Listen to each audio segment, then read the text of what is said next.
So today we'll start with the HGP or the Human Genome Project. What we're going to do is let us just quickly go through the HGP. Let us say two individuals differ. If they differ, then it should also mean that their DNA sequences will also be different. See now, if you actually go to see most of our DNA sequences, majority of it is going to be the same. Because we have similar characteristics. It may vary in a small percentage wherein the features are going to be different. Now, because of this kind of a question that probably the DNA sequences of different people are going to be different, these kind of assumptions led to the quest of finding out the complete DNA sequence of a human genome. What is a genome? It's basically all the bases put together or all the genes put together.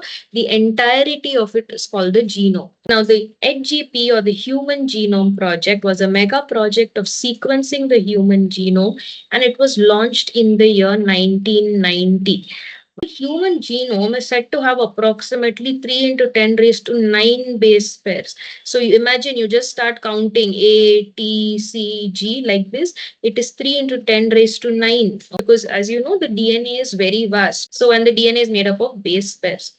So if this is the case, okay, initially what in the US they estimated was that for sequencing one base pair or to find out what is that one base pair, it is $3. Okay.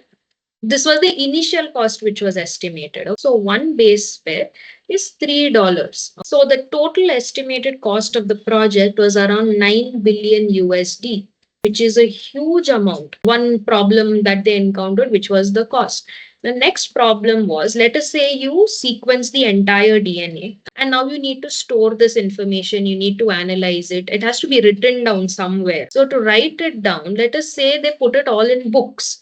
Okay, and these books had, let us say, 1,000 pages, each had 1,000 letters. If you actually do the math here, you would require about 3,300 such books, okay, to store the information of DNA from just one single human cell. Again, this becomes tedious, right? Who's going to store, 3,300 books? And with books, there's always a problem that, it may get destroyed. Let us say there's a fire in the place, it gets burnt. Let us say there's a flood, it's gone. And so all these problems were there. Because of this, what they thought of is, they started using high-speed computational devices for data storage. And because they started using these computational devices, there was another new area in biology, which was, it led to the development of it basically. And that is called as bioinformatics. So that is a amalgamation of biology and computers. Put it together, you get bioinformatics, which is also a very fast growing sector right now. Along with biotechnology, bioinformatics or data science and all these things are also coming up. Right? So this was started back in the 1990s. Now, if we move forward, these were the important goals of the HGP. Let us see what were they aiming to do. Okay, these were the goals. Okay. So first was to identify all the approximately 20,000 to 25,000 genes in the human DNA. Okay, this is the number of genes, right? And this is the number of base pairs. So a couple of base pairs together will make up the gene. So the number of genes has always got to be lesser than the number of base pairs. So first, they wanted to identify these genes in the human DNA. The second goal was to determine the sequence of the 3 billion chemical base pairs that make up the human DNA. Here you have these, right, base pairs. So they wanted to determine the sequence of each of it. How is it made? What is the sequence exactly? So this is what they wanted to find.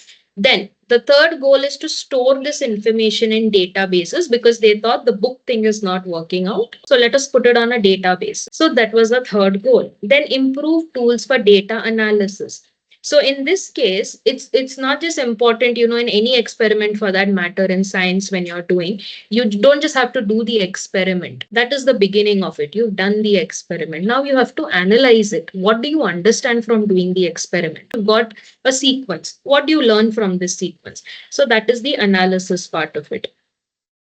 So that is, you improve the tools for data analysis. Now, in bioinformatics, whenever you put certain, let us say you give some command in the computer or you store certain information, there are various tools. So there are some tools for DNA, you have some tools for protein estimation. All of these, it will show you the 3D models on your computers and all of this. But again, these are high computational devices. It may not work on your regular laptops. So yeah, again, so they had to improve the tools for data analysis. Then the next goal here was transfer related technologies to other sectors such as industries. Okay, so there could be some industries, let us say there's an industry or pharmaceutical which is making the enzyme insulin. So they may need some sort of genetic information so that the insulin they are making is all right. Okay, or they need some sort of information about the DNA, right? So whatever information was obtained from the HGP, they wanted to transfer this particular information to different sectors. And then you have to also address the ethical, legal, and social issues, which together is called as the ELSI or LC, that may arise from the project. So some people might object to certain things about this project, right? So they had to address all of these issues. Now, the HGP was a 13-year project. Remember here, it started in 1990 and it was completed only in 2003. Okay, so it was a 13-year project and it was coordinated by the US Department of Energy and the NIH, which is the National Institute of Health. This is the NIH. There, or the main party is there, you have to know this. US Department of Energy, and you had the National Institute of Health. When did it start? 1990. When was it completed? 2003. Now, once you find out about, the sequence of the DNA and all of that, where is it going to be helpful? What is the purpose of doing all of this? So knowledge about the effects of DNA variations among individuals can lead to revolutionary ways to diagnose, treat, and someday prevent the thousands of disorders that affect human beings, right? So most of the genome is going to be similar, but that few variations that you're going to see, that is going to make one person different from the other person. So in this case, that may also lead to different disorders or diseases amongst individuals. So if you know these differences or these variations in the DNA, you can help the individuals medically. So this is, we are talking in terms of HGB. Even right now, you have something called as personalized medicine. So usually what do you do? I'm just giving you an example. Let us say you get like a cold or something. You go to the doctor and an antibiotic is given, and the same antibiotic will be given to everybody. It's a common antibiotic or a common medicine.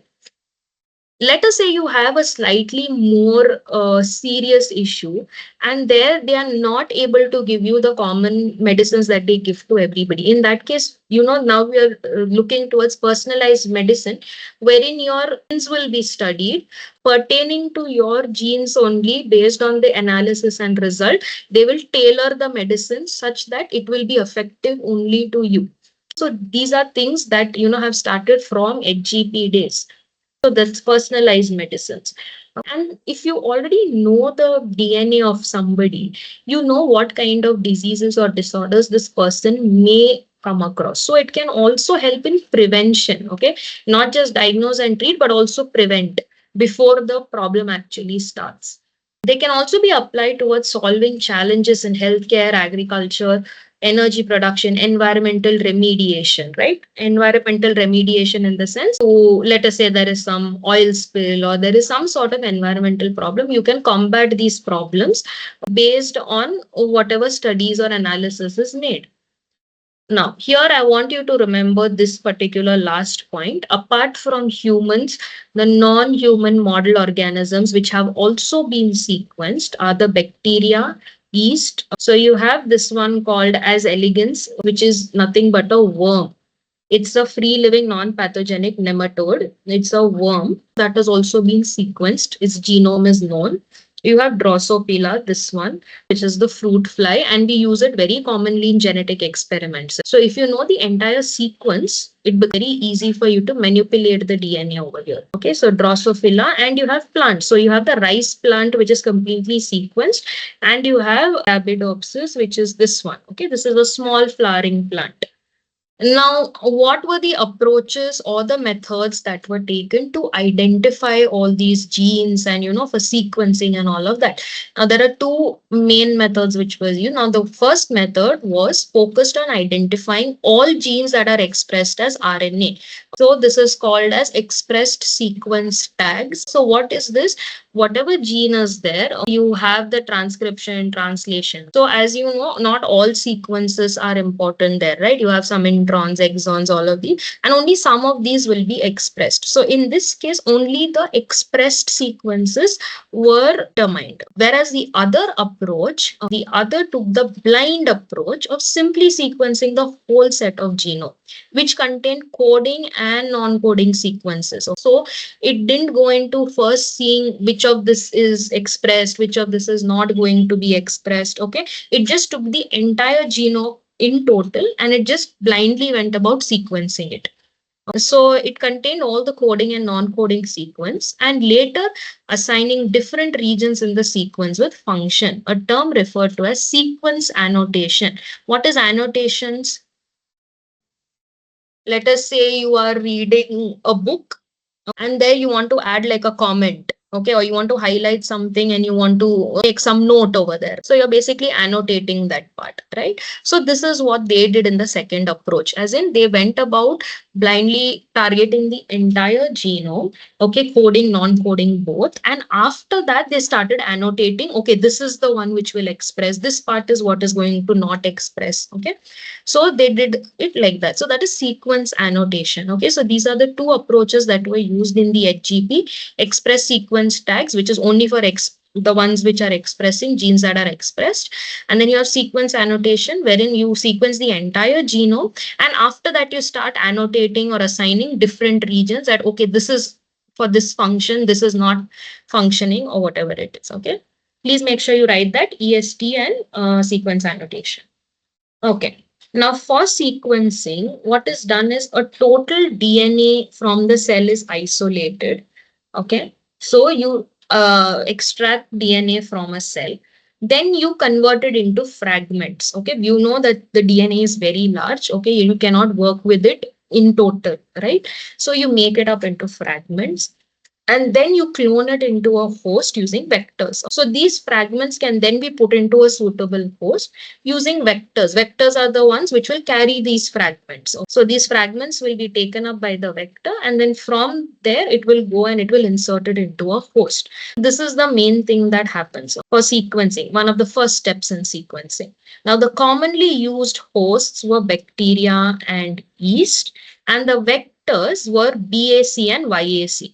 BAC standing for bacterial artificial chromosome, YAC for yeast artificial chromosome. Okay, so here I want you to just make a note of this point, okay, and this one. So the common host into which these fragments of DNA were inserted is bacteria and yeast. So if the host is a bacterium, then the vector was called a bacterial artificial chromosome, or BAC. So a BAC carried this fragment and inserted it into the bacteria.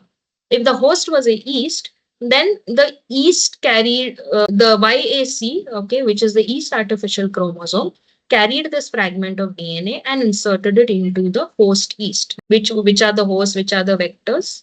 Okay. Now, the fragments of DNA were sequenced using automated DNA sequencers, which is a method that was developed by Frederick Sanger.